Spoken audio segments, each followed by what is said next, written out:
Oi pessoal, meu nome é Daniel, este é o canal Literatura e Eu, e hoje nós vamos conversar sobre os últimos livros infanto-juvenis que eu li, que pelo que eu estou vendo aqui foram todos livros infantis, a começar por esse clássico da literatura infantil brasileira, o Marcelo Marmelo Martelo, da Ruth Rocha, que todos vocês devem conhecer, porque sai em todos os livros de português, essa história. Está nessa edição muito bonita da editora Salamandra. Tem feito um trabalho muito interessante nessa coleção Biblioteca Ruth Rocha e traz umas ilustrações bem coloridas, bem bonitas mesmo. Tem aqui a facsímile, né, da página da revista Recreio, onde apareceu a história do Marcelo pela primeira vez. Como eu disse no outro vídeo, né, faz até pena dar um livro desse para uma criança. Ele é assim todo em papel couché, traz aqui as capinhas das edições anteriores e informações sobre a autora e a ilustradora. E achei interessante aqui diz, né, que a ilustradora ficou muito feliz quando ela recebeu o convite de ilustrar esse livro, porque ela leu o Marcelo Marmelo Martelo na sua infância e ela era muito fã desse livro. E diferente do que eu pensava, eu não gostei tanto dessa obra, né? Acredito que por ela ter uma linguagem muito infantil, né, eu fiquei um pouco impaciente com isso. Se bem que essa linguagem plenamente infantil é na realidade um mérito da Ruth Rocha. Porque enquanto eu li essas páginas, parecia que eu estava vendo as crianças ali na minha frente, brincando, falando, conversando, com aquela linguagem mesmo de criança. E ela reproduz isso com tanta fidelidade, né? Ela reproduz o vocabulário mesmo de uma criança, né? O vocabulário legítimo. E eu fiquei assim admirado, né? com essa capacidade que a autora, né, soube desenvolver muito bem aqui nas histórias desse livro, né? Que ele é uma coletânea que traz aqui, além do Marcelo Marmelo Martelo, Terezinha e Gabriela e o Dono da Bola. A primeira história, que é a mais conhecida, vai tratar da curiosidade das crianças, né? Porque criança é sempre muito curiosa, né? E o Marcelo é do mesmo jeito, né? Ele quer saber o porquê de todas as coisas, o porquê dele se chamar Marcelo, não Martelli, não Marmelo, e por que o Martelo se chama Martelli, não se chama Marcelo. E ele fica roubando a paciência dos pais, né, com as suas perguntas, porque ele faz perguntas o tempo todo. E achei muito criativo que ele acaba criando ao longo da história um vocabulário próprio, como se fosse uma língua, né, exclusiva dele. E aí ele fala a sua linguagem própria, né, e os pais têm dificuldade de entender às vezes o que é que o Marcelo está dizendo. Inclusive vai acontecer uma situação aqui em que eles vão ficar assim, né, um tanto prejudicados por não saberem utilizar essa língua do Marcelo, né? E por causa disso eles vão aprender a falar a linguagem do... Achei isso muito legal. E a segunda história, Terezinha e Gabriela, vai tratar da personalidade manifestada pelas crianças. Isso porque a Terezinha e a Gabriela, elas têm personalidades diferentes e ambas sentem desejos de mudarem a sua personalidade, né? A Terezinha quer ser como a Gabriela e vice-versa. E aí depois elas se tornam amigas e descobrem que cada um pode ser do jeito que quiser, né? Bem infantil mesmo, gente. A terceira história vai tratar então do egoísmo, né? Porque é um garotinho que ele é o único que tem uma bola de verdade na turma. E aí ele só brinca com os coleguinhas nos horários que ele quer, e aí ele quer mandar no time, quer que tudo seja sempre do jeito dele. Isso vai causar uma confusão, um conflito, um desentendimento, né? De maneira que as crianças vão precisar chegar a um acordo, né? Então são histórias bem infantis, né, que com certeza vão agradar crianças que estão aí no primeiro estágio de leituras, né? Então, para que a criança possa já ir pegando o gosto pela leitura, com certeza esse é um livro muito bom. Depois eu li esse livro da Renata Palottini, O Mistério do Esqueleto, que eu gostei muito do Marcelo Marmelo Martelo, né? Se comparado com esse livro aqui, porque isso aqui, gente, foi muito sofrimento. Aliás, só não foi muito sofrimento porque é um livro bem curtinho, tem só 50 páginas. Mas, assim, 50 páginas muito sofridas, porque é muito mal escrito, gente, é muito mal contado. Isso aqui era para ser uma história de mistério, mas acabou que não teve, assim, aquele entusiasmo, sabe, de você se envolver, de você querer descobrir alguma coisa. Porque tudo é sempre muito óbvio, muito previsível. Você tem a história do Hélio, que é um garoto cego, que ele sofreu um acidente quando ele estava perto de se formar. Ele estudava na escola naval, ele ia se tornar marinheiro, e aí ele sofreu esse acidente. E eu fiquei assim com raiva logo no início do livro, porque a autora não dá maiores esclarecimentos sobre esse acidente. De maneira que a gente não sabe o que foi que aconteceu, né? Ela só diz que os olhos dele foram atingidos e ele ficou cego, né? Mas não diz como que se deu mesmo, né? A situação. E aí ele teve que terminar com a namorada por conta disso. E aí tudo começa com um convite à praia, né? Os amigos dele convidam ele para ir à praia, inclusive a ex-namorada dele, ele aceita, e lá que vai acontecer o tão maravilhoso mistério do esqueleto, que de mistério não tem nada, gente. E o final, a solução, é assim, tão decepcionante que eu tinha lido há pouco tempo, né, o Escaravelho do Diabo, já não tinha gostado, mas esse aqui conseguiu ser ainda pior, principalmente por ela não ter dado a devida explicação a certos detalhes, né? Ela não disse o que foi que aconteceu com o suposto vilão aqui da história, por exemplo. A gente fica sem saber o que é que acontece com o personagem, né? A história meio termina sem ter terminado. Então foi muito ruim mesmo. Mas em compensação, depois eu li essa maravilha aqui desse autor que vocês sabem, né? Fez parte da minha infância, da minha adolescência, Pedro Bandeira. E como assim eu ainda não tinha lido, né, O Fantástico Mistério de Feiurinha? Esse livro, gente, é simplesmente genial. É um dos melhores, se não o melhor livro infantil do Pedro Bandeira. Aqui ele vai contar o seu próprio conto de fadas, né?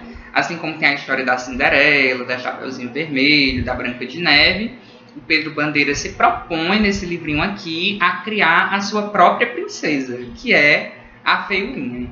Mas não pensem que ele vai contar a história da Feiurinha desse modo mais convencional, né, dos contos dos irmãos Grimm, do Charles Perrault. Não. Ele vai fazer algo que eu fiquei assim encantado, gente, maravilhado com as estratégias, com os recursos que o Pedro Bandeira utilizou nesse livro, que é simplesmente sensacional. Primeiro que ele vai trazer todas essas princesas mais famosas, né, que até aparecem aqui na capa, a Bela Adormecida, a Rapunzel, todas elas aqui no início, né, da obra, muito preocupadas com o sumiço da princesa amiga delas, que é a Feiurinha. Ninguém sabe o que foi que aconteceu com a Feiurinha. E aí depois vão descobrir que ela sumiu porque a história dela deixou de ser contada. E a história da Feiurinha simplesmente deixou de ser contada por nunca ter sido escrita por nenhum escritor famoso. E a quem vocês acham que vai caber a tarefa de escrever a história da Feiurinha?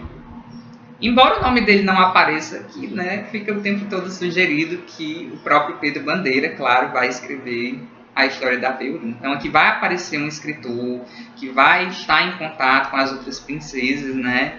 E talvez não tenha sido essa a sua intenção, né? Mas eu enxergava o tempo todo como o Pedro Bandeira. E é muito interessante uma reflexão que ele faz aqui ao final da história, quando ele fica pensando, né, como tantas histórias acabam sendo esquecidas porque elas vêm do domínio popular e nunca nenhum folclorista, nenhum escritor se interessou de publicar em livro. Ou então, às vezes, uma história pode ser esquecida simplesmente porque aquela obra caiu no esquecimento e ninguém mais se lembra, né? Ninguém mais lê aquele livro. Né? E vocês sabem que eu sou muito sensível nessa temática de livros desconhecidos, de histórias obscuras, né? É algo que me chama muita atenção. Né? Então não tinha como eu não gostar muito, né, desse livro aqui, que para mim é simplesmente perfeito, perfeito, perfeito. E por último, eu li esse livro muito famoso nos Estados Unidos, Ovos Verdes e Presunto, do Dr. Seuss, que é um autor norte-americano muito famoso nesse campo da literatura infantil. E eu tive conhecimento desse livrinho aqui através de um filme, Uma Lição de Amor.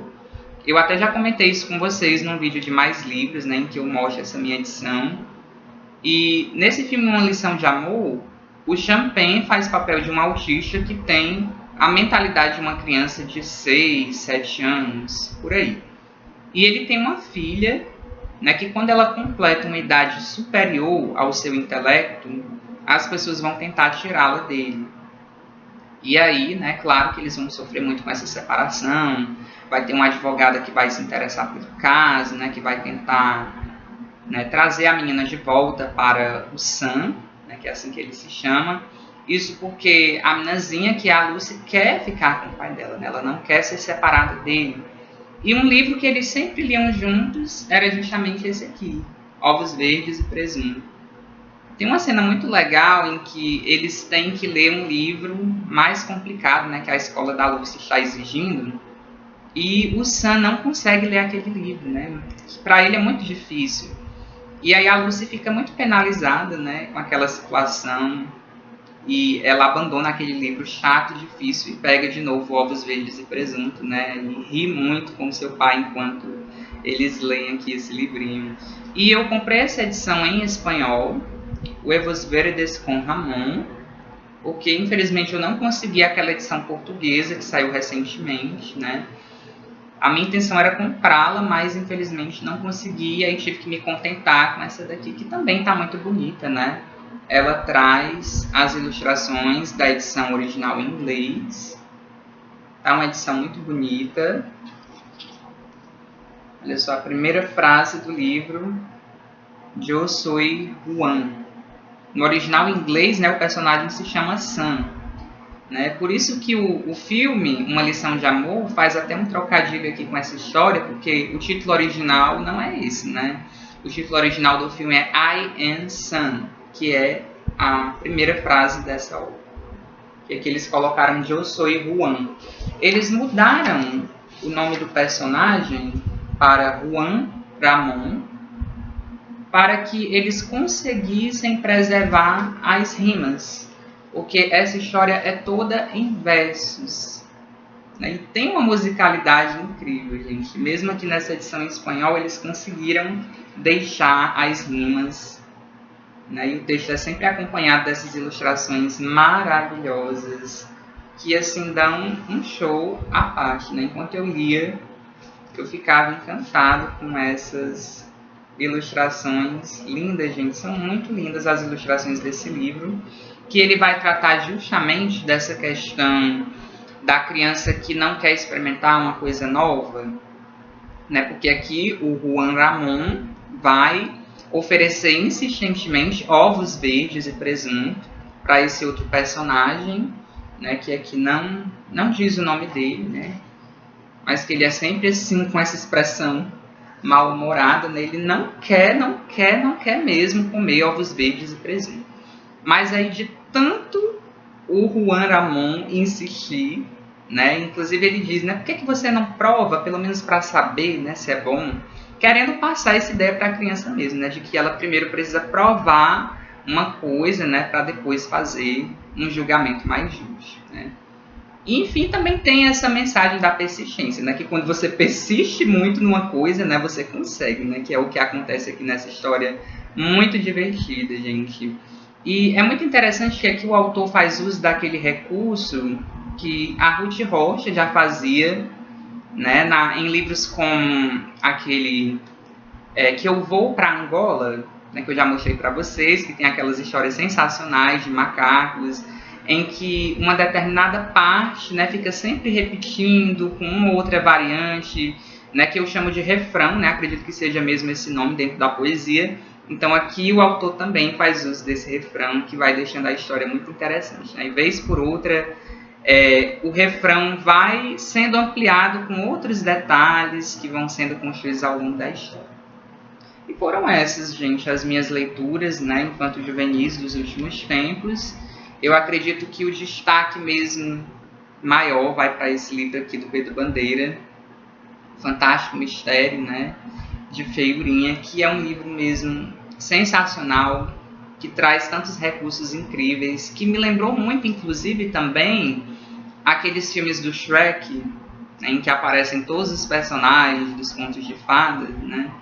Então, Shrek é uma produção bem recente, né, se compararmos com esse livro aqui, que foi publicado pela primeira vez em 1986. Nessa época, né, o Pedro Bandeira já fazia a mesma coisa, né? Contar a história de uma nova princesa, que no Shrek seria a Fiona e aqui seria a Feiurinha, utilizando-se desse recurso de trazer todos, né, muitos personagens dos contos de fadas. Muito bom mesmo.